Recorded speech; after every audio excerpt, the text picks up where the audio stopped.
अस्सलामुअलैकुम, मैं हूँ मारिया चौधरी और आप देख रहे हैं नो एनआरओ अब की बार।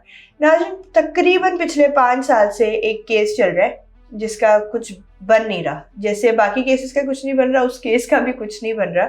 क्योंकि मामला ये है कि जब भी तलब किया जाता है कि भाई आप अदालत में आए, आपका बयान लिया जाएगा या आपकी क्रॉस एग्जामिनेशन होनी है, आप अदालत में आए, तो भाई गोडों में दर्द हो जाता है, लोग नहीं पहुंचते। और उसके बाद फिर अब ये कहा जा रहा है कि लोगों ने अपना जो बयान था या जो अपनी एक इल्ज़ाम लगाया हुआ था उससे वो पीछे हट गए कि भाई हमने गलत बयानी से काम लिया था और ऐसी कोई बात नहीं हुई थी।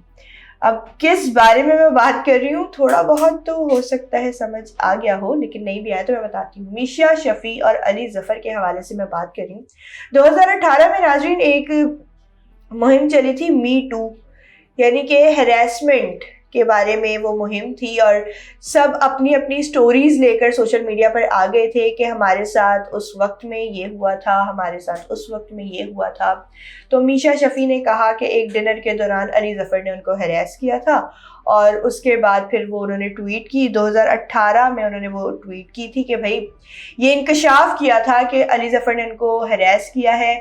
और अली जफर, जाहिर सी बात है, एक बहुत बड़ा नाम है हमारे मुल्क का, तो सब एकदम हो गए कि अली जफर ऐसा कैसे कर सकते हैं।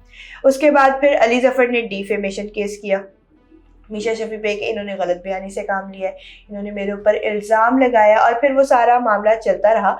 और बीच में एक और शख्सियत भी सामने आई, इफ़त उमर, जो कि पॉलिटिकल पॉइंट ऑफ व्यू से भी काफ़ी एक्टिव रहती हैं। पॉलिटिक्स के बारे में ट्वीट्स करना, बात करना, पॉलिटिकल लीडर्स के बारे में बात करना, ड्रामा इंडस्ट्री के बारे में बात करना, हर लिहाज से वो बंदी बहुत एक्टिव रहती हैं। तो इस मामले में भी उन्होंने कहा कि जो आई थिंक वो डिनर जो था वो उनके घर पर ही था जहाँ पर ये वाकया पेश आया था। तो उन्होंने कहा कि जो सबा हमीद है, मीशा शफी की जो वालदा हैं, और मीशा शफी, ये दोनों इतने रेपुटेबल हैं, इतने इज़्ज़तदार लोग हैं कि ये इस तरह की बात झूठ नहीं कह सकते। यानी कि अगर उन्होंने ये बात कही है तो वाकई ऐसा कुछ ना कुछ हुआ होगा जब ही उन्होंने ये बात की है।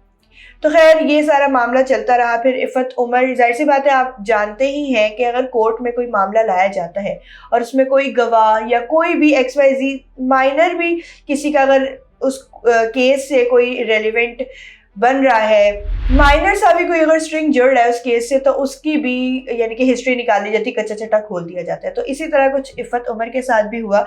एक एक्टर थे राहत काज़मी, उनके साथ उनका एक क्लिप वायरल होने लग गया और वो यानी कि एज अ प्रूफ कोर्ट में पेश किया गया कि ये जो हैरेसमेंट के बारे में बात कर रही हैं, ड्रामा के शूट के दौरान इन्होंने राहत काज़मी को बार बार जो है ये हक कर रही थी। वो सीन था कुछ हक करने का और उसमें ये वो बार बार टेक्स ले रही थी उसी सीन की, यानी कि वो भी एक हैरेसमेंट ही है।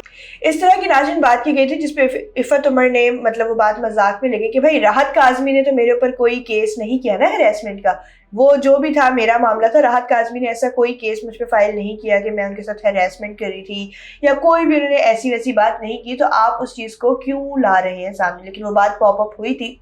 और अब अली जफर और मीशा शफी की जो तारीखें चल रही हैं, जो केस उनका चल रहा है कोर्ट में और उस पर जो तारीख पे तारीख वाला मामला चल रहा है, तो उसके बाद लेटेस्ट जो अपडेट्स आई थी वो ये आई थी कि मीशा शफी की क्रॉस एग्जामिनेशन हुई है वाया स्काइप, और वो क्योंकि आ नहीं सकती थी तो जो भी रीजंस थे वो नहीं पहुंच पाई, लेकिन उन्होंने जो नाज़रीन पेश होना था वो अपनी पेशी उन्होंने पूरी की है, वो भले जैसे भी की है। खैर उसके बाद अली जफर ने ये कुछ ट्वीट्स की हैं आज, जिसमें वो कह रही हैं कि it has come to my knowledge that miss Umar Iffat, who was found guilty in the FIA's report for smear against me and is on camera admitting harassing an older colleague, has been calling up publications not to post court proceedings and organizers not to hire me. Enough is enough. यानी कि वो कह रहे हैं कि मेरे knowledge में है कि इफ़त उमर जो है, जिनके ऊपर ये इल्ज़ाम लगा था, बल्कि ये उन्होंने कोर्ट रूम में एडमिट किया था कि वो एक ओल्डर कोलीग, यानी कि अपने राहत काज़मी, जिनका मैंने आपको बताया कि क्या मामला हुआ था, उनको उन्होंने मतलब उनके साथ उनकी वीडियोस वायरल हो रही थी, वो वीडियोस दिखाई गई थी बाकायदा कोर्ट में, और उन्होंने एडमिट किया था कि हाँ वो उनके साथ जो है फ्लर्ट कर रही थी उस टाइम पे। तो अब वो कह रही हैं कि जो कोर्ट की प्रोसीडिंग्स है और पब्लिकेशन है वो बाहर ना लाई जाए, वो किसी को ना दिखाई जाए, तो बस हो गई है। और अली जफर ये कह रहे हैं कि I have been quite for almost 5 years for your uncalled for and uncivil behaviour, bullying and harassment tactics because I respect your husband and family. But if you don't stop, I will post all your videos you were confronted with in court along with other stuff that's part of record. तो कह रहे हैं कि पिछले 5 साल से मैं चुप करके बैठा हूँ, मैं किसी बारे में कोई बात नहीं कर रहा, लेकिन अब मुझे सिर्फ आपकी फैमिली और आपके हस्बैंड का ख्याल था, लेकिन अगर आप अब चुप करके नहीं बैठी तो मैं फिर वो जो जितनी भी वीडियोस थी जो कोर्ट में आप कन्फ्रंट कर रही थी, जो आप एडमिट कर रही थी अपनी सारी हरकतें, तो वो मैं सारा कुछ सोशल मीडिया पे पोस्ट कर दूंगा अगर आप चुप नहीं बैठी, क्योंकि अब बहुत हो गया और मैं अब चुप नहीं बैठूंगा, बहुत ज़्यादा हो गई है। 5 साल तकरीबन इस केस को हो गया। जैसे मैंने आपको शुरू में बताया कि 2018 से ये मामला चल रहा है और अब 2023 चल रहा है और इसका फैसला अभी तक सामने नहीं आया। It seems like you have nothing better to do in life than to slander and bully people and talk utter nonsense. But times have changed. Police will no longer be given any space to intimidate others, especially journalists, and cause such social negativity. यानी कि अब बहुत अरसा गुजर गया है और अब वो दौर नहीं रहा कि आप किसी को हरास कर रहे हो, आप किसी को बुली कर रहे हो, तंग कर रहे हो और वो चुप करके बैठा रहे।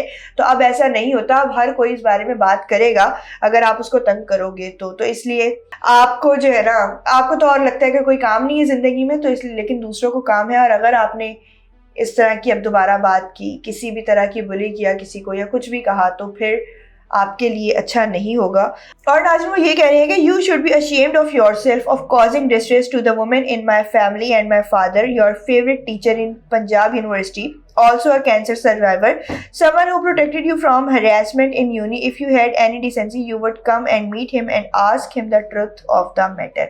यानी कि अगर आपको किसी से कोई मसला है, कोई भी बात है, कुछ भी XYZ रीजन है, आप आके उससे बैठो, बात करो, उसको बताओ कि भाई हमें ये बात पता चली है या ये वाली बात हो रही है, आप इसमें आपका कितना किरदार है या आपने ये बात की है या नहीं, जो एक बहुत सही बात है। अगर आपको किसी की कोई बात पता लगती है तो आपके बारे में किसी ने कुछ कहा है, आपको पता लग रहा है, आपने किसी थर्ड पर्सन से सुना है, तो आपको जाकर उस बंदे से पूछ लेना चाहिए कि भाई क्या मामला है, या तुमने ये बात की है या नहीं की है।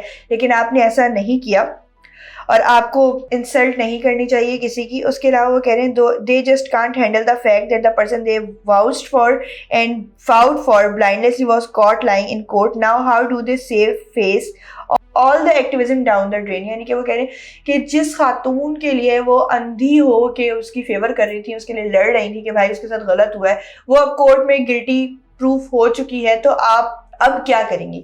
आपकी वो जितनी भी एक्टिविटी चल रही थी या जो भी आप एक्टिव हुई हुई थी, वो सब कुछ अब कहाँ जाएगा? क्योंकि वो जो खातून है जिनके लिए आप लड़ रही थी वो कोर्ट में गिल्टी प्रूफ हो गई हैं। यानी कि मिशा शफी के बारे में कहा जा रहा है कि उन्होंने सारी चीज़ें एक्सेप्ट कर ली, कि उन्होंने झूठ बोला था और उन्होंने बहतान लगाया था और हकीकत में ऐसा कुछ भी नहीं हुआ था जैसा वो कह रही थी।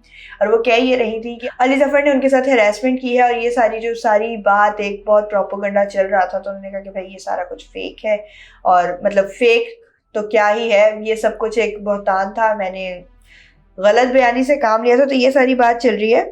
अब नाज़रीन अली जफर के ट्वीट्स के रिस्पॉन्स में इफ़त उमर कैसे पीछे रहती हैं, उन्होंने भी जवाब दिया। उनका कहना यह है कि and you should ask your father for calling me to get things fixed, I also have witness.